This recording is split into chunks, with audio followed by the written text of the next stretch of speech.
Welcome, Pisces. This is Regina from Pacific Tarot getting ready to do your full moon in Aquarius reading. The full moon in Aquarius is on August the 19th, and it is focused in an area of your life, overall life activities around beginnings and endings, completing cycles, returning to the beginning, a sort of rebirth theme, and lessons learned along the way. So this is your natural area zone of power, and there is a theme of emotional freedom.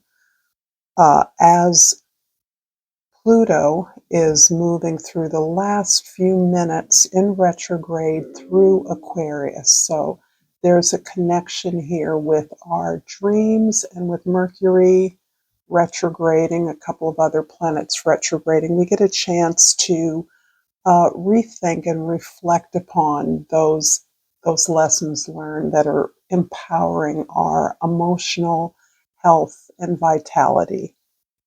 So let's get started by Pisces with your overall energy for this full moon. We have the world, which in many ways is a summary of the activity that is being highlighted during this full moon energy. This is about the completion of something, the achievement or accomplishment. You are closing out a cycle. You have completed a journey, completed an effort, and you are receiving recognition and reward for what you have been able to finish, complete, wind up, elevate in some way through your participation. For many of the journeys we are on in life, it doesn't always reflect in the world with the degree of growth that we've gained. So this is also focusing on the lessons that you've learned. That's part of the reward of the journey. The things that you now understand that you could do better. And part of the closure of this cycle is a preparation for a new level, a new effort, a new opportunity for you to move into a kind of public achievement, better armed, more developed, with greater insight, with a greater sense of dedication regarding your purpose and the service that you provide through your efforts. So it's beautiful energy there, being seen, of seeing yourself, valuing yourself for what you have learned and how you've grown. In the 10th house, we have the Knight of Pentacles, your social identity, the way others see you. You are a hard worker. You have a goal in mind. You are focused on your stability and your security, producing tangible accomplishments, building something that is a resource, has value for others. This is part of the plan that you are activating to achieve this for yourself as your significant offering to the world. This is your gift to the world, your effort, who you are. In the first house, this is your mindset, your perspective. The star is beautiful. It shows that you are full of hope about what it is you have learned, what it is you have gained, and how it has empowered your hopes, your dreams, your vision in very tangible, practical ways that you're able to incorporate and share with others through your perspective, through your vision of the long game. In the fourth house, we have the Empress. There's a lot of heavy hitting energy here in your foundation. This is your intuitive gift, your family tradition, your history. You are absolutely coming from a place of empowerment, beauty, and harmony. You are gifted in so many ways. And the presence of those gifts in your life is what motivates you to be as productive as you are. The kind of productivity that the Empress pictures is about the ability to generate new ideas, to understand how things flow in a natural cyclic synchronicity, and to be able to enlist others in your vision in the process of creating abundance. It isn't just the things that you harvest, the things that you're able to manifest. It's the process that you do it through. And that process is one that you love. The ability to interact with others, to be a provider, to be a foundation, to be grounded on the principles of love, harmony, and balance.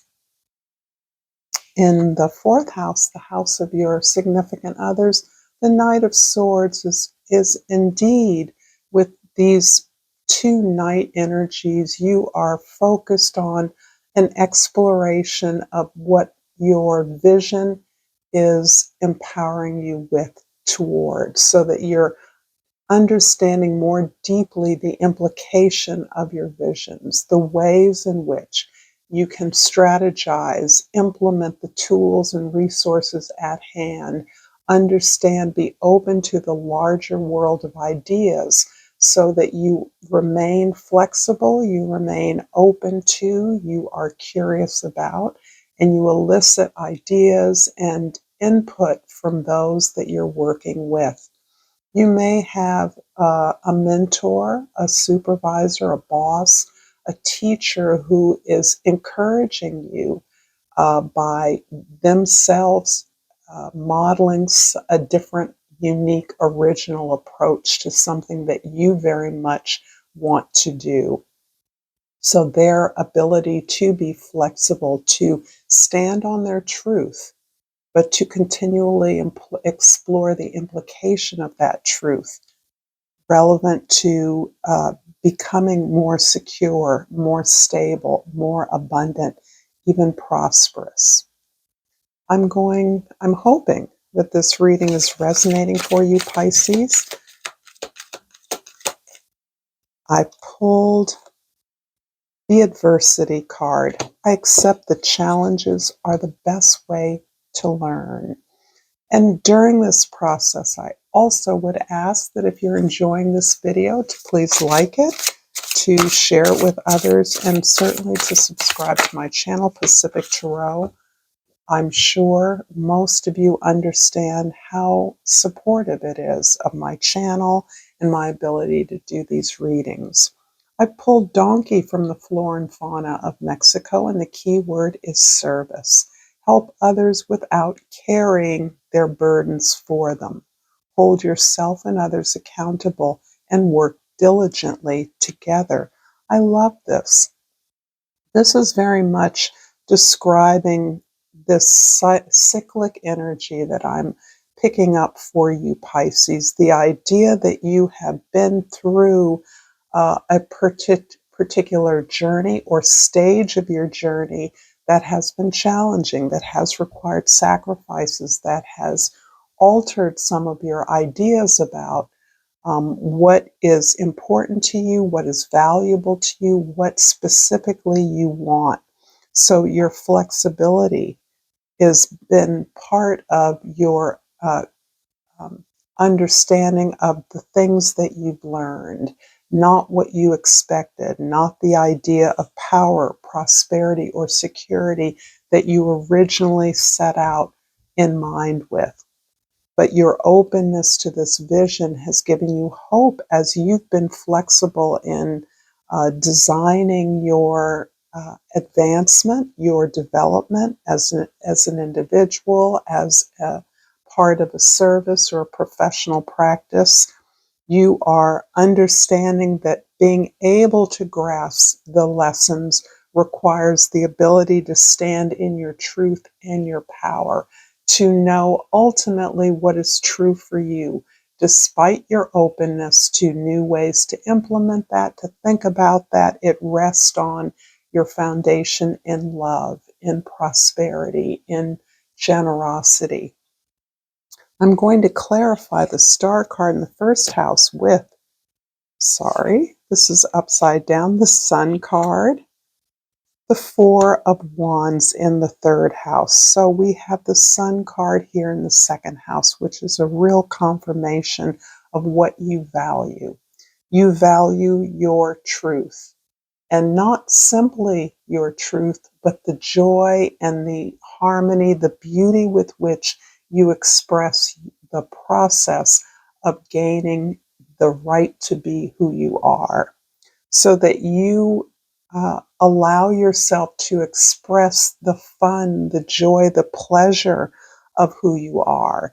And that is what you value above all else. You value that not only are you working towards validating and uh, uh, grounding, manifesting this beautiful vision of prosperity, but authenticity is the key to you.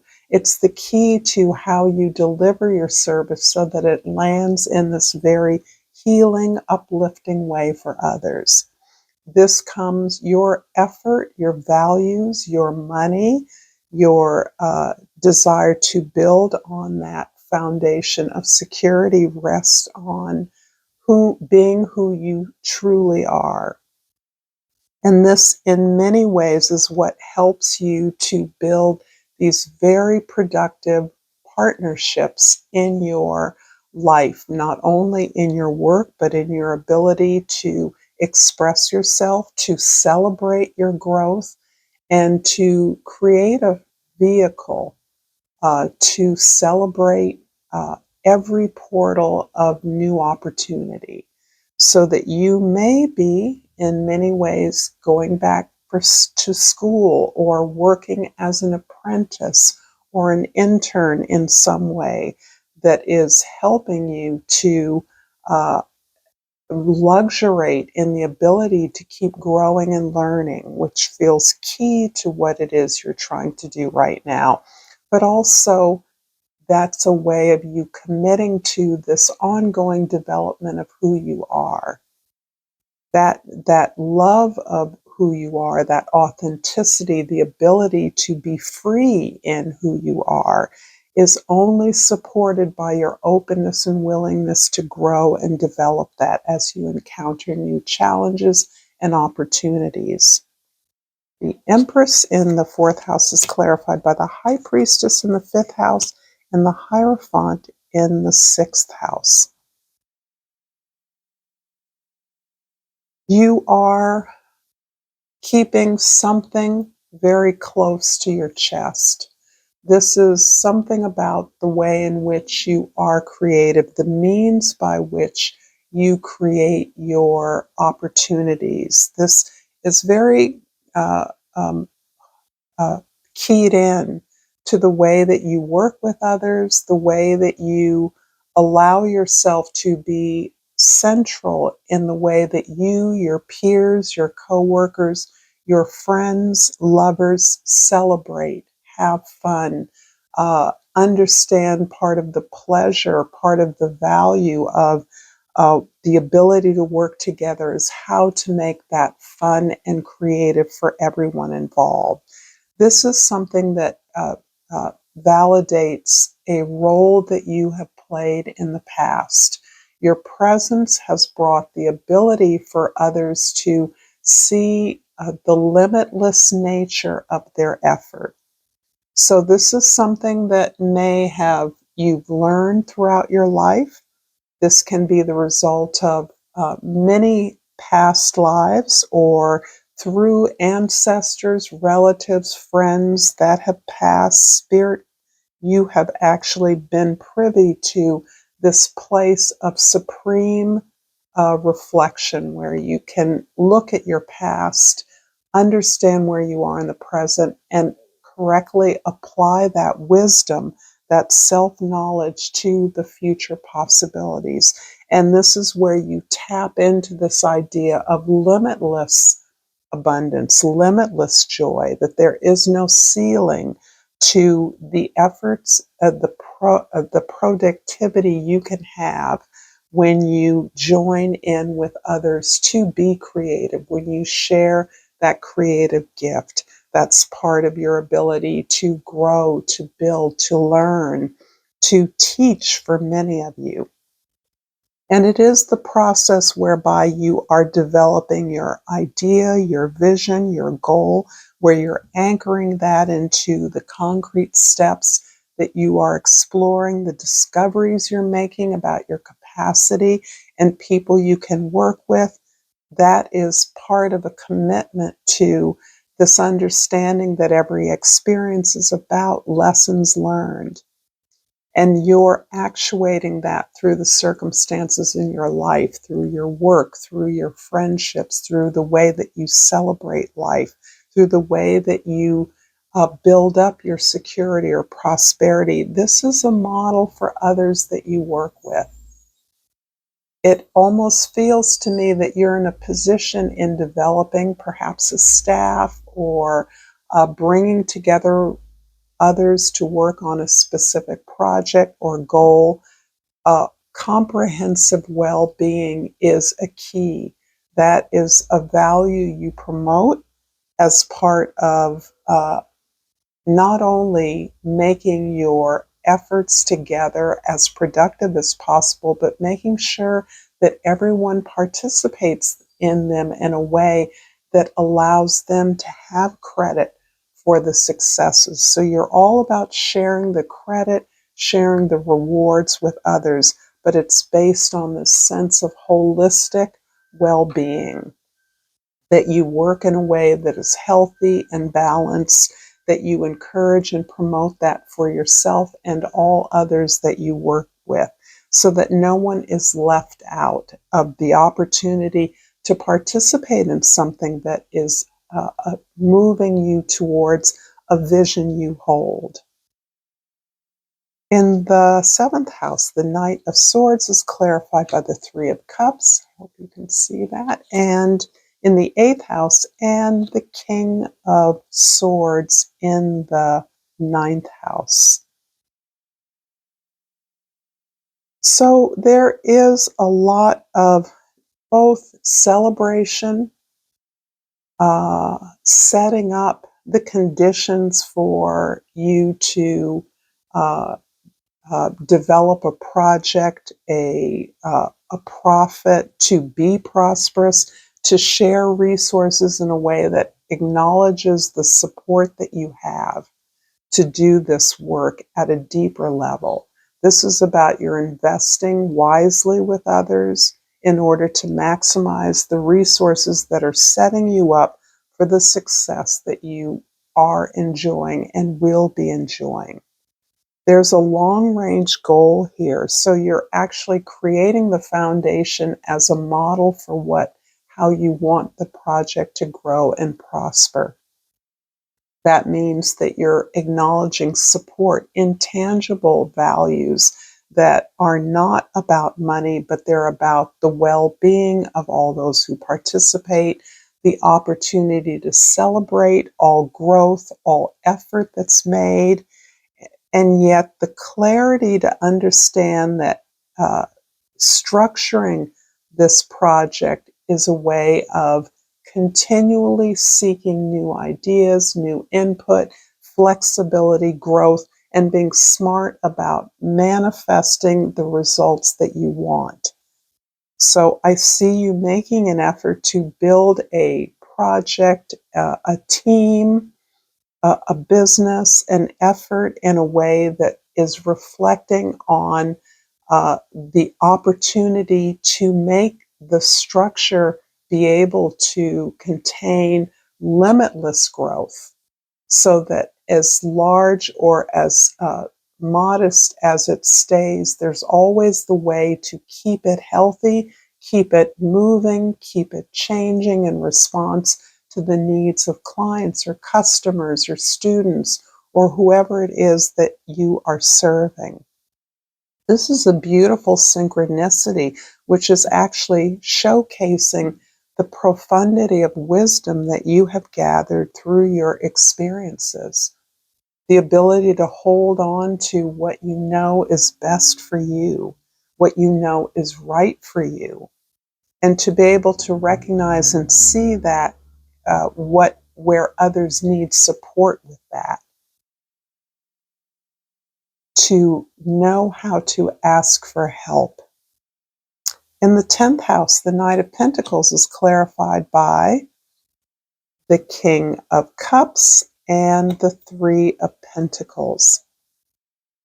So this is interesting because you're showcasing not only the ability to be dispassionate, to separate yourself from your feelings, your emotions, as appropriate to brainstorming, dreaming, strategizing the way to move your effort forward, at the same time that you're holding this position as uh, uh, don't know what the word for it. It's almost coming through like a counselor, someone that others come to, but it's more than that. This is you being able to see the needs of others and to be available to share the way in which you have overcome obstacles, what you have learned, so that you're not actually giving advice per se, you're rather exposing your own vulnerability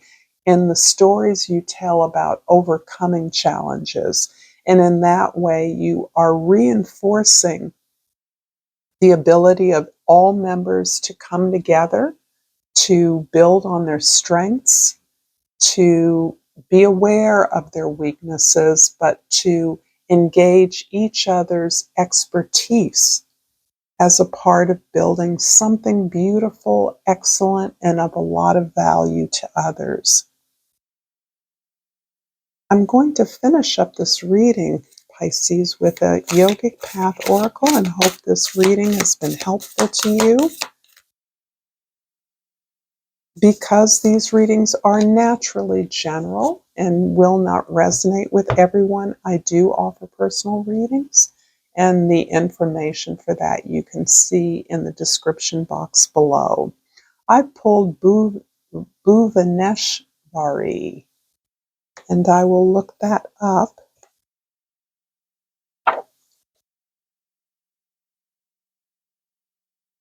And Bhuvaneshwari is the goddess of space and infinite possibilities.